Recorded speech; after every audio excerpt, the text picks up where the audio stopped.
VK news, राष्ट्र के नाम। नमस्कार, मैं अभिराज और आप देख रहे हैं वीके न्यूज। भारत की ताकत आज किसी से छिपी नहीं है। फिर बात चाहे सुरक्षा से जुड़ी हो या फिर तकनीक से, भारत बड़ी बड़ी महाशक्तियों को आज मात देने में सक्षम है। दुनिया की दूसरी सबसे बड़ी सेना से लेकर आज हमारे पास ऐसे ऐसे हथियार हैं जो दुश्मनों को लोहे के चने चबाने के लिए काफी है। लेकिन अभी तक हथियारों और तमाम सुरक्षा संबंधित उपकरणों के लिए हम हमेशा विदेशों और विदेशों की तकनीक पर निर्भर रहते थे, उनसे खरीदते थे, उन्हें खरीदने पड़ते थे। लेकिन आज भारत स्वदेश की राह पर चल पड़ा है। जी हां, और इसका श्रेय हमारे माननीय प्रधानमंत्री नरेंद्र मोदी को जाता है, जिन्होंने मेक इन इंडिया जैसी मुहिम चलाकर आज भारत को आत्मनिर्भर के पथ पर चलाना सिखा दिया है और एक नया रास्ता दिखाया है। ऐसे में अब एक और बड़ी खबर सामने आई है जो शायद हमारे दुश्मनों के लिए मुश्किल खड़ी कर दे। जी हां, आपको बता दें कि भारत ने डिफेंस सेक्टर में आत्मनिर्भर बनाने के लिए एक बड़ा कदम उठाया है और इसके एक नजारा शुक्रवार 19 नवंबर 2021 को उस वक्त देखने को मिला जब प्रधानमंत्री नरेंद्र मोदी ने झांसी में पूरी तरह से स्वदेशी तकनीक पर बनाए गए घातक हथियारों और हेलीकॉप्टर को भारतीय सेना को सौंपा।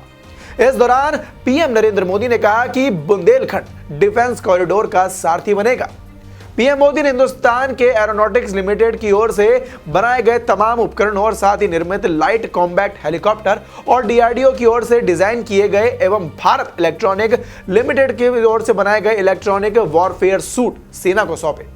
इसके अलावा उन्होंने भारतीय स्टार्टअप की ओर से बनाए गए ड्रोन और यूएवी भी सेना को सौंपे। अपने संबोधन को पीएम मोदी ने बुंदेलखंड से शुरू किया। उन्होंने कहा कि झांसी की इस शौर्य भूमि पर ऐसा कोई नहीं होगा जिसके शरीर में बिजली ना कौंधती हो, ऐसा कोई नहीं होगा जिसके कानों में मेरी झांसी नहीं दूंगी की गर्जना ना गूंजती हो।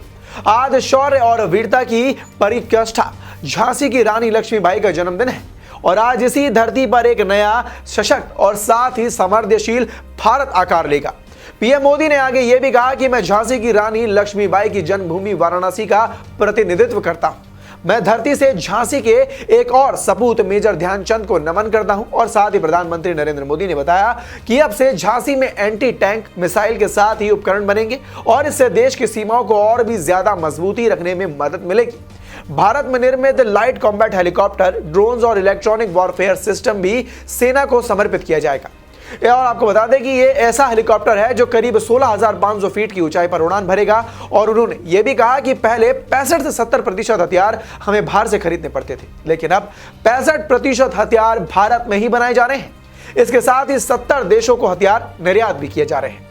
अपने बचपन को याद करते हुए पीएम मोदी ने कहा कि वो भी कभी एनसीसी के कैडेट थे और उन्होंने भी यह बताया कि उन्हें नेशनल वॉर मेमोरियल पर डिजिटल कियोस्क लगाकर लॉन्च करने का मौका मिला था, जहां पर उन्होंने आपको बता दें कि इससे मोबाइल ऐप के जरिए सभी देशवासी हमारे रियल हीरो को डिजिटल रूप से श्रद्धांजलि दे सकेंगे और उनसे भावनात्मक रूप से जुड़ सकेंगे।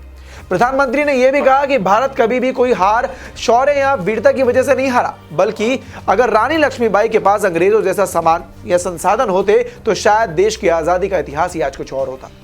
अब यह हमारी जिम्मेदारी है कि देश को सरदार पटेल का सपनों का भारत बनाया जाए। अब तक हमारी पहचान दुनिया भर में हथियारों के खरीदार के रूप में होती थी, लेकिन अब हमारा एक मंत्र है, make in India, make for world. तो तैयार रहिए एक नए भारत को बनता देखने के लिए, ऐसे भारत को जिसके आगे पूरी दुनिया घुटने टेकेगी। जी हां, और इस खबर पर अपनी राय हमें कमेंट बॉक्स में कमेंट कर जरूर बताएं और देखते रहें वीके न्यूज। धन्यवाद। ये है ड्रीम मीडिया नेटवर्क और आप देख रहे हैं देश का पहला 24/7 digital news channel VK news, राष्ट्र के नाम।